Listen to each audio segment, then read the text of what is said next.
अस्सलाम वालेकुम दोस्तों, 2012 मॉडल एक्वा गाड़ी है। 13 साल ये गाड़ी चली है। क्या हमें पाकिस्तान में इस गाड़ी को परचेज़ करना चाहिए या नहीं? फ़र्श एक ऐसा गाड़ी का पोर्ट होता है जो कि हमारा मेन टॉपिक जो है, मैं गाड़ी ओपन इसलिए करता हूँ ताकि मैं आपको फ़र्श की कंडीशन बता सकूँ कि 2012 में जापान ने जो फ़र्श बनाया है गाड़ी का, उसकी कंडीशन अब कैसी है। ठीक है, इसके ऊपर बात करेंगे कि आपको ये गाड़ी पाकिस्तान में परचेज़ करनी चाहिए या नहीं। इसके ऊपर बात करेंगे। हमें ये interior white and black interior में हमें ये गाड़ी मिल जाती है, जो कि सीटों की कलर के ऊपर बात करें तो वो भी सेम एज इट इज़ इसी तरह ही है।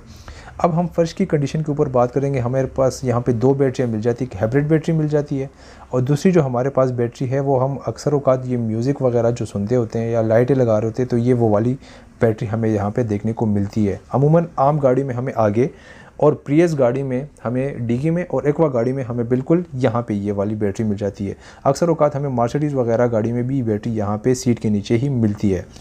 अभी हम बात करेंगे हर एक चीज़ के ऊपर ताकि आपको हर एक चीज़ के पता चले कि ये भी गाड़ी लेनी चाहिए या नहीं।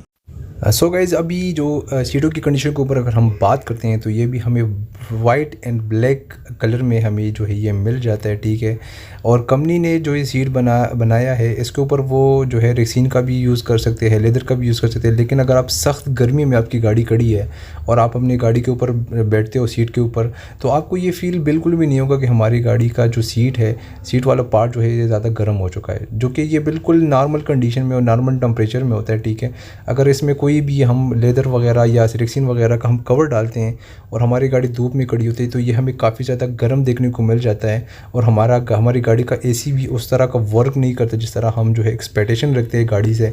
ठीक है, अगर हम सख्त सर्दी में अगर इसके ऊपर हमने लेदर लगाया हुआ है या कोई रेक्सीन वगैरह तो भी हमें जो है कंडीशन काफ़ी ज़्यादा अजीब मिलती है। अब अगर हम बात करते हैं कारपेट की कंडीशन के ऊपर, तो कारपेट की कंडीशन जो है मैं कह सकता हूँ कि यार बिल्कुल मिंट कंडीशन है। तकरीबन कोई 13 साल ये गाड़ी चली है और मुझे कारपेट में कोई भी ऐसी चीज़ नज़र नहीं आई जो मैं आपको बता सकूं कि यह ख़राब है। पीछे के साइड पे काफ़ी ज़्यादा बेहतरीन किस्म का एक चमड़ा लगाया हुआ है। ठीक है, और आगे जो है हमें कारपेट ब्लैक कलर की कंडीशन में मिल जाती है। 2 वेरिएंट में इसका कारपेट आता है, 2 पीसीज़ में। ठीक है, ये आप देख सकते हैं। अब आप जज कर सकते हो कि यार ये 13 साल चली है कि ये गाड़ी नहीं चली। कारपेट की कंडीशन बिल्कुल आप मेंट कंडीशन कह सकते हो। अगर हम बात करें कि कारपेट के बैक साइड के ऊपर ये फोम लगा होता है, हमारा गाड़ी हम जो लॉन्ग ड्राइव पे चलते हैं हमारी गाड़ी नीचे से तपिश कर रही होती है तो ये वाला फोम जो है वो तपिश को एब्जॉर्व कर लेता है, जो कि काफ़ी ज़्यादा एक अच्छा इनमें जो है वो फ्यूचर आप कह सकते हैं या जो भी कह सकते हो एक अच्छा पॉइंट है। इस कारपेट के आगे जो है हमें शूज़ के ज़रिए हमें जो है कारपेट की कंडीशन थोड़ी सी ख़राब मिली। जब हम वगैरह शूज़ वगैरह पहनते हैं तो हमारे पाँव यहाँ पे पड़ा होता है, तो जो इसकी वजह से हमारी कारपेट की कंडीशन थोड़ी सी जो है वो आप कह सकते हो यहाँ यार ख़राब हो चुकी है। इसमें कंपनी का कोई भी मसला नहीं है। 13 साल गाड़ी चली है। अगर 13 साल कोई गाड़ी पाकिस्तान में चलती या पाकिस्तानी गाड़ी होती तो हमें काफ़ी ज़्यादा मसला देखने को मिल सकता होता था। ठीक है, बाकी कारपेट की कंडीशन जो है आप जज कर सकते हो कि नो डाउट यार बिल्कुल लश पश कंडीशन में है। ठीक है, कारपेट की कंडीशन आप देख सकते हो। अभी बैक साइड के कारपेट के ऊपर हम बात करते हैं तो बैक साइड की कारपेट की कंडीशन भी सेम उसी तरह ही है जिस तरह हमें जो है आगे वाला कारपेट हमें मिला था। ठीक है, इसमें भी हमें आगे की तरफ हमें ब्लैक और पीछे की तरफ से हमें चमड़ा और ये फोम जो है आपको ये नज़र आ रहा है, ये हमारे फ़र्श में इसलिए इंस्टॉल कर दिया जाता है जो कि काफ़ी ज़्यादा गर्माइश होती है, तो वो ये वाला फोम वो सारा का सारा गर्माइश जो है वो एब्जॉर्व कर ले, तो ये काफ़ी ज़्यादा अच्छा हमारे पास एक प्लस पॉइंट है। सो गाइस, आपका टाइम मेरी नज़र में काफ़ी ज़्यादा कीमत इसलिए रखता है कि अगर मैं इसकी लाइटों के ऊपर बात करूं और ब्रेक लाइट्स और हर चीज़ इस तरह की बहुत सी रिव्यूज़ आपने देखी होगी, लेकिन ये जो रिव्यू है आपने कभी नहीं देखी होगी। ऊपर हमें जो है एक अच्छे लुक के लिए वाइट इंटीरियर है, फिर नीचे ब्लैक इंटीरियर है। डिग्गी आप वगैरह खोलते तो आपको ऑटोमेटिकली ये लाइट ऑन हो जाता है। जो आप अपना काम वगैरह कर रहे होते हो तो आपके लिए जो है वो एक सेफ्टी है। ये वाला कवर जो लगा हुआ है यहाँ पे हमारे अक्सर औक़ात हम जो नीचे शाख वगैरह लगाते हैं तो इसको आप यहाँ से टाइट और लूज़ वगैरह सारा सब कुछ जो है आप यहाँ से कर सकते हो। ठीक है, पीछे रहती है बात फ़र्श की कंडीशन के ऊपर, जो मेन चीज़ है। अक्सर औक़ात मैं कहता हूँ कि ये वाला आपको नज़र आ रहा है वाइट, ये एक तरह का कंपाउंड होता है, एक प्रोटेक्शन होती है। अगर खुदा न खासा आपकी गाड़ी पीछे से दूसरी गाड़ी हिट करती है, मारती है, और अगर ये बहुत ज़्यादा लगा होता है तो आपका डर ख़त्म हो जाती है, क्योंकि ये इसको बहुत ज़्यादा प्रोटेक्ट करती है, बहुत ज़्यादा मजबूत कर लेती है। ठीक है, बाकी फ़र्श की कंडीशन यही है। यहाँ पे आप फ़र्श को वगैरह धो सकते हो, हर चीज़ कर सकते हो, पानी निकलने का सारा सिस्टम जो है इसमें मौजूद है।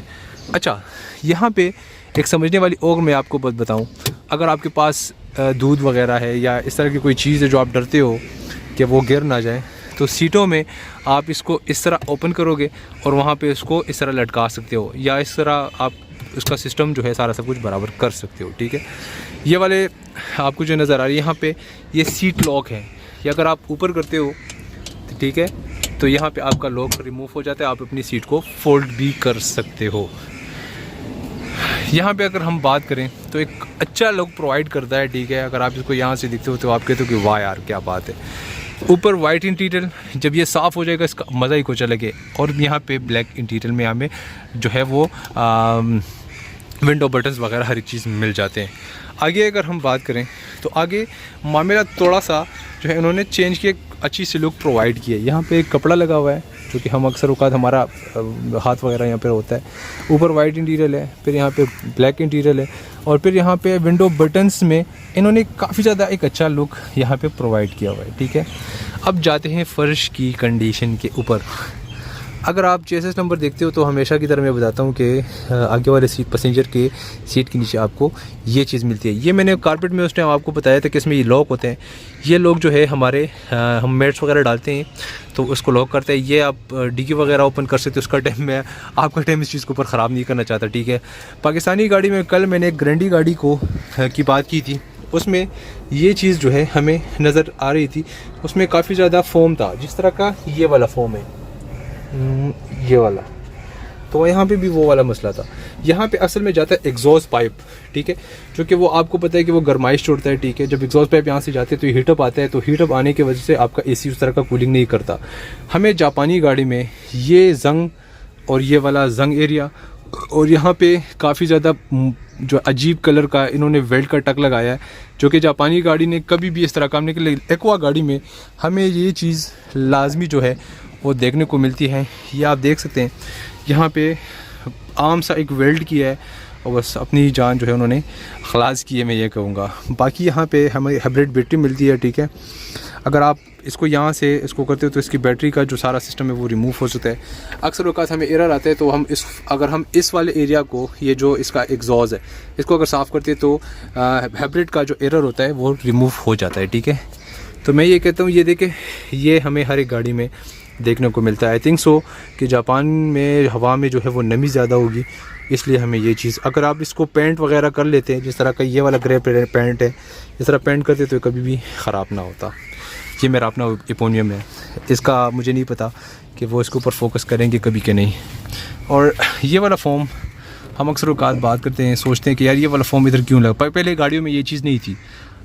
इंजन जब गर्म होता है, उसकी हीटअप तपाई जो होती है वो ये चीज़ एब्जॉर्व कर लेती है, तो ये इस चीज़ के लिए लगा हुआ है। अब हम बात करेंगे, ये आपको जो ब्लैक ये वाला नज़र आ रहा है, ये भी एक तरह का कंपाउंड है, जो कि ये आपकी गाड़ी की जो फ़र्श की कंडीशन है उसकी हेल्थ को ये ज़्यादा करती है। ठीक है, बाकी ये इतना मजबूत है कि मैं कह सकता हूँ कि अगर आप एक 12-13 साल और भी इस गाड़ी को चलाएं तो इसको कुछ नहीं होने वाला। आप ये गाड़ी आराम से परचेस कर सकते हैं। ठीक है, और ये तो हो गया हर एक चीज़। अभी मैं आपको ये नहीं बता सकता कि मल्टीमीडिया है और आपको यहाँ पर बटन्स वगैरह, इसकी रिव्यूज़ आपने काफ़ी ज़्यादा एक अच्छा एडवांटेज हमें ये मिलता है कि डिग्गी का जो कारपेट है ना, इसके ऊपर बैक साइड के ऊपर वो पाकिस्तानी गाड़ी में पेपर शीट लगा होता है, यहाँ पर पेपर शीट नहीं, प्लास्टिक है। आप इसको खुले पानी से, खुले दिल से आप धो भी सकते हो। स्टपनी की बात करें तो ये असल में येलो कलर में होती है 2012 मॉडल में। ठीक है, यहाँ से आपको येलो नज़र आ रहा होगा। ठीक है, और यहाँ से आपको ब्लैक ही नज़र आ रहा होगा। ठीक है, अभी बात करते हैं इसके इंटीरियर के ऊपर। ये इसका इंटीरियर है। ठीक है, तो ये भी गंदा है, अभी साफ़ होगा तो ये बिल्कुल ठीक हो जाएगा। लेकिन इंटीरियर की अगर हम बात करें तो नो डाउट कि अभी तक इसमें कोई भी मसला नहीं आया हुआ। ठीक है, इंटीरियर इसका लॉन्ग टाइम चल सकता है। सो दोस्तों, अभी इंजन की कंडीशन के ऊपर हम बात करेंगे। इंजन की ये वाला एरिया जो होता है, इसके ऊपर एक पूरा प्रॉपर कारपेट लगा होता है, जो कि इसमें नहीं है, जो कि आपकी गाड़ी की जो इंजन की जो तपिश होती है वो कारपेट एब्जॉर्व करते हैं, तो आपका ओरिजिनल पेंट सेफ़ रहता है। अब यहाँ पे इंजन की कंडीशन आपने काफ़ी ज़्यादा चीज़ें इसके ऊपर देखी होती है। मैं समझता हूँ अगर यहाँ पे ऊपर की तरीके से एक पूरा का पूरा एक ने प्लास्टिक फ्रेम बनाया होता, ठीक है, यहाँ पे, और यहाँ पे प्लास्टिक फ्रेम बनाया होता, तो इसका लुक काफ़ी ज़्यादा ज़बरदस्त हो सकता था। पानी से आप इसको नहीं वॉश कर सकते, अक्सर औक़ात हमने ये सुना है, लेकिन अगर आप इसको पूरा कवर कर ले और आप पानी को इसको पानी से धोएंगे तो आपको कोई भी मसला नहीं होगा। सो दोस्तों, अब हमें कमेंट सेक्शन में ज़रूर बताइएगा कि आपको ये गाड़ी परचेज़ करनी चाहिए या नहीं। एक अच्छी कोशिश की है आपको हर चीज़ को समझाने के लिए, लेकिन लंबी वीडियोस बनाना मुझे इसलिए भी नहीं पसंद कि बहुत से लोगों के पास अक्सर औक़ात टाइम वगैरह नहीं होता, तो उस चीज़ के ऊपर हम ज़्यादा फोकस करते हैं। यार, आप लोगों का टाइम सबसे ज़्यादा कीमती है। तो उम्मीद करता हूँ आपकी वीडियो पसंद आई होगी। वीडियो को लाइक करें, चैनल को सब्सक्राइब कर दें। मिलते हैं नेक्स्ट वीडियो में, तब बहुत सारा ख्याल रखिएगा। अल्लाह हाफ़िज़।